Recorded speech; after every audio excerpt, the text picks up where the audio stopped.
I was going to ask my next question about the honor verse, but as you introduced Safehold so nicely, I'm going to rearrange the question order a bit.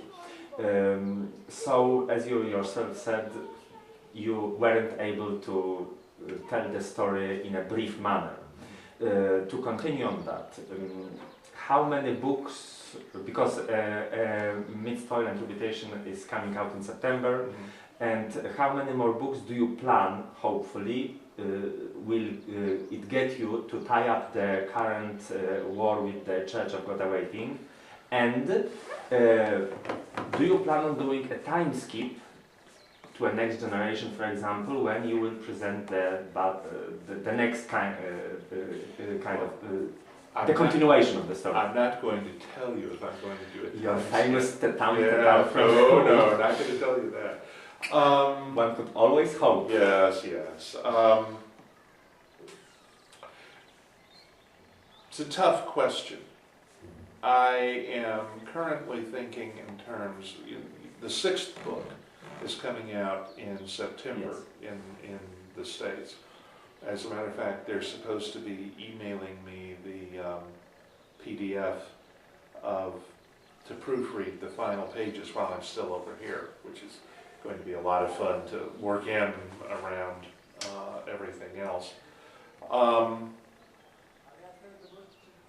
So that will be 6 books, and I will have gotten almost 7 years from the beginning of events on Safehold, which actually, if you look at the changes, political and everything else, is moving with dazzling speed. I think probably it's going to take at least another couple of books to bring the present conflict to a close.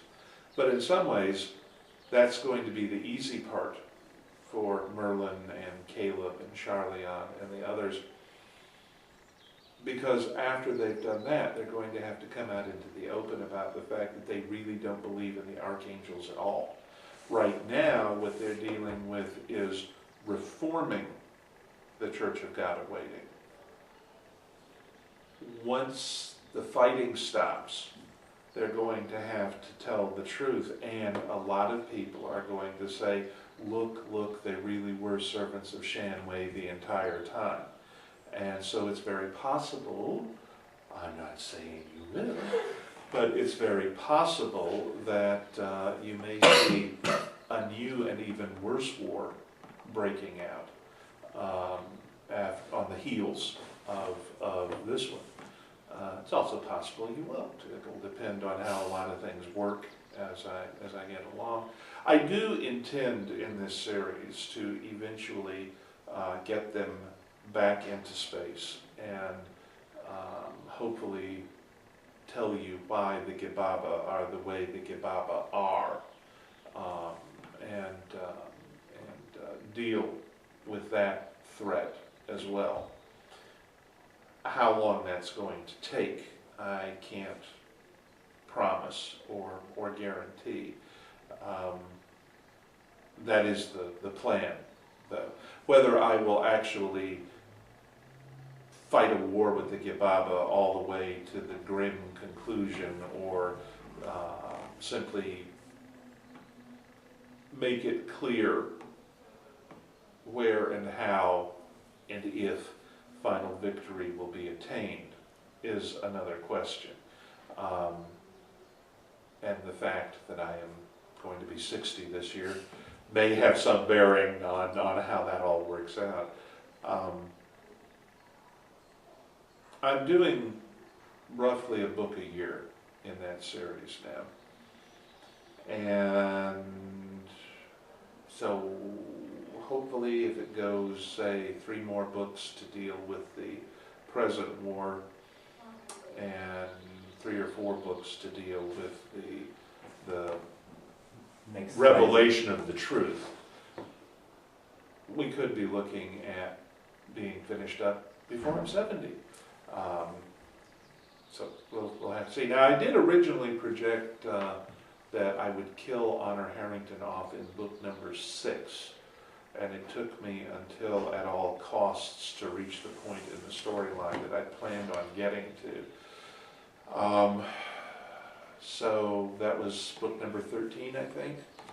So you might want to kind of bear that factor in mind when you're asking me about the number of books it will take to get from point A to point B. So, coming back to Honor Harrington. See how I gave you a bridge right Yes, back to it's really, and you managed to answer all 3 questions I had prepared for Safehold. Honor Harrington. So, of course, now you have these 3 basically sub plot lines. You have the main one with the great politics, honor, and everything else. Well, it's really torch one. It's really. I don't know that it's really fair to call them separate plots at this point, plot lines. That's what I intended to do. But in looking at it as I got further into it, it's more a case of having 3 sets of viewpoint characters all moving along the same plot line and weaving it back and forth. I could do all 3 sets of characters in one set of covers for each stage, but the book would be this thick. We'd be talking 500,000 word book. What I'm doing instead is trying to hold it down to somewhere in the 180 to 200,000 word range and break it up into more easily digested pieces for the reader. And several people have commented on the fact that I'm using chapters from one book in another book. I'm doing that deliberately because it helps to lock the relationship between the books so that you know when this book is taking place in reference to the other books that are proceeding contemporaneously with they're all moving through the same period of time. A Rising Thunder, which came out this year, will overlap in time with Shadow of Freedom, which will be the next Michelle Hinkey Talbot Quadrant section of the story. And Eric and I are currently working on the next book in the Torch storyline. And they're so thoroughly interwoven at this point that to really follow the story, you have to read all 3 of them. And it's not just a sneaky plot on my part to get you to spend more money, although I do have 3 children who in no more than 10, 15 years I'll be putting through college.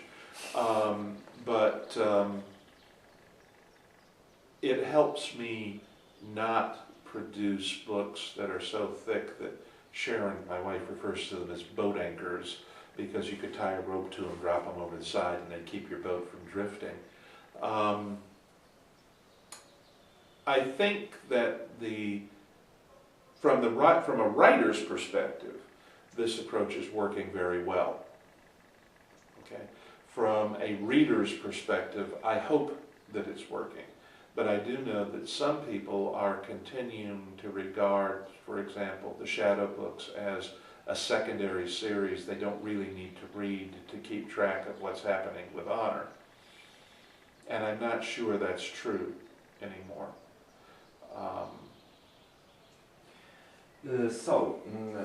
To continue on the subject of the current war in the Honorverse, the whole Mesa alignment strategy, we got a bit of a view into the history of the alignment through Jack McBride's eyes in Torch of Freedom. And there was this, when he was reflecting on what the alignment had become. Mm-hmm. How do you get from Leonard's the Whaler's phase after leaving Beowulf and wanting to convince the galaxy that genetic manipulation isn't the devil in the closet, to the current Albrecht, the Twilighter's desire to become the overlord of the galaxy? Well, Albrecht would argue that that isn't what he wants. Albrecht would say that what he wants is to accomplish Leonard's purpose. Sorry. I think of the Mason alignment as a bunch of sociopaths. They have this goal that they want to accomplish. There are many good things about what they want to do, but they don't care what they do to get there. And because they have been operating clandestinely as a secret underground that nobody knows is there for so long, they're not really in touch with reality.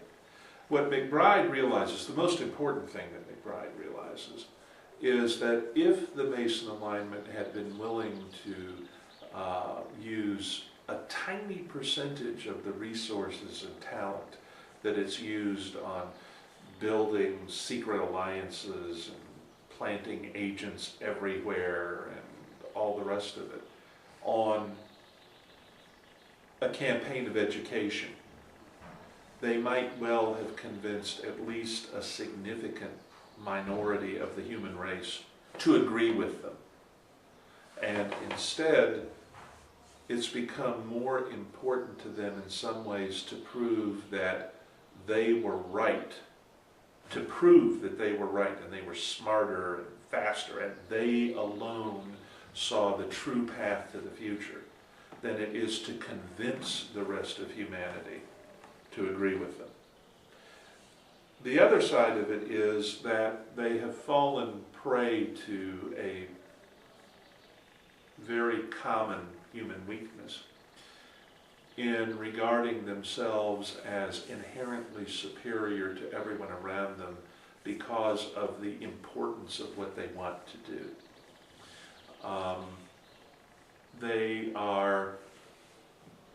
They're living in an echo chamber where the only people they talk to already agree with them. And there's no voice to say, wait, have you guys really thought about what you're saying?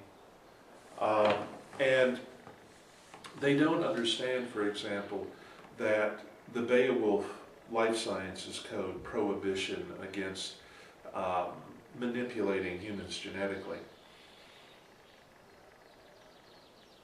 is actually designed to prevent the re-emergence of racism in the human race. Racism has always depended upon an assumed superiority, inferiority, whether it's white Americans owning African slaves, whether it's National Socialism declaring the superiority of the Aryan race. It depends on that. It's justified. It lives on the belief that someone is superior to someone else simply because of who they are. Okay? And if you have genetic manipulation of the human race, and if the objective is to produce superior human beings, then what Beowulf fears is that you will have a reemergence of racism based not on some imagined difference between people, but based on a concrete difference that you can actually measure and quantify. This group of humans is more intelligent than that group of humans. Therefore, this group of humans should have the right to make decisions for that group of humans. This group of humans is stronger and tougher than that group of humans. Therefore, they are the natural superiors of that group of humans. The other thing that the Mason alignment is closing its eyes to is that Beowulf has never objected to improving specific human beings by modifying them so that disease conditions they would perhaps have experienced don't apply. Beowulf is perfectly prepared to work up to the inherent limits of a human chromosome. What they're not prepared to do is to add anything to that chromosome from anywhere else. And they are not prepared to define a template that we're supposed to improve towards. And that's really the only differences between them and the Mason alignment in terms of what they want. The problem comes in terms of what the Mason alignment has been willing to do in order to accomplish its ends. And in the process, it has become monstrously evil. If you can twist your mind around enough to really understand what Adolf Hitler thought, everything he did makes sense. I mean, some of his decisions, his tactical decisions may have been poor, but if you can really just sort of warp your brain enough to understand that he truly did see the world as a struggle for existence between competing races, and he truly did believe that there was an international Jewish conspiracy which was simultaneously manipulating the capitalist world and in league with the Bolsheviks. If you could go far enough through the looking glass to actually understand that that's what he thought, then his move to unify Germany, his move to rearm Germany, his move to gather all of the Volk together in one government, all of it makes sense. It's completely rational from the inside. It's only from the outside that we look at it and say, this guy was crazy as a bedbug. Okay? He was. But it was internally consistent. And the Mason alignment is internally consistent even while it is doing things that are evil and that someone on the outside would find extremely illogical because there were other ways to accomplish it. So, you touched briefly on the next books you are planning in the Honorverse, but also not so long ago you announced that there will be an Honorverse companion coming out. Yes. So, what do you plan to reveal? Well, the Honorverse companion project has changed. Originally, we were going to do one companion in which we were going to try to give you thumbnail background information on all of the various star nations and give you specifications on ships and the various navies and so forth. And we discovered, ta-da, the books would be too big. One thing that has to be borne in mind is that publishing is a business. And that means that size of book is dependent in large part on the number of books you anticipate selling. And the companion, I think, is something that real hardcore Honor Harrington fans are really, really going to want to have. But that kind of more, yeah, I really like Honor, but I'm reading other things fans are going to be less likely to want to shell out the money for. So we are anticipating a lower volume of sales for the companion than we would be looking at for, say, a mainstream novel in the series. Well, one of the things that we've decided is that that means we have to offer more within the companion. And what we're going to do, the present game plan, this is subject to some change, but we're going to see how it works. The first volume of the companion, which will be split into 3 volumes now, will be called House of Steel. And it takes that name from a roughly 72,000 word short novel that I've written called I Will Build My House of Steel, which is the story of Roger Wyndham, Elizabeth's father, and his contribution to the Star Kingdom's ability to survive the confrontation with the People's Republic of Haven. And the detailed material that will be attached to it will deal solely with the Star Kingdom of Manticore and the Protectorate of Grayson. And then we will do a second volume, which will be called House of Lies, and it will contain a short novel about the Republic of Haven, probably about the creation of the Republic of Haven through the Duquesne Plan. And it will give the reader the same sort of information on the Republic of Haven, both the People's Republic and the Republic of Haven, and also on the Andermani, and possibly the Silesian Confederacy. We're going to have to decide where that goes. And then there will be a third and hopefully final volume, which will be called House of Shadows. And it will deal, the short novel in it will probably deal with the creation of the Mason alignment. It may or may not. It depends on how much information I really want to give you at that point on the Mason alignment. And the appendix material will deal with the Solarian League and the Mason alignment.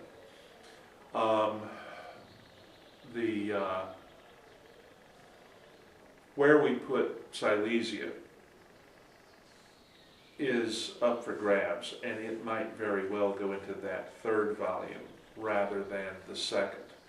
Logically, it would make sense to put it in the same place as the Andermani because of the Manticore and Andermani conflict of interest in Silesia before the partition.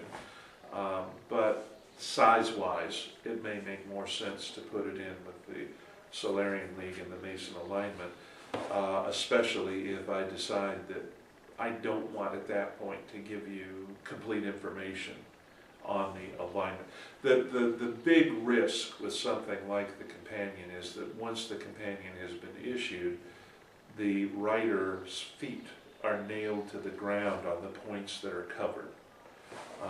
He can't go back and say, ooh, it would be so much better if, because he's already told you, no, this is how it is.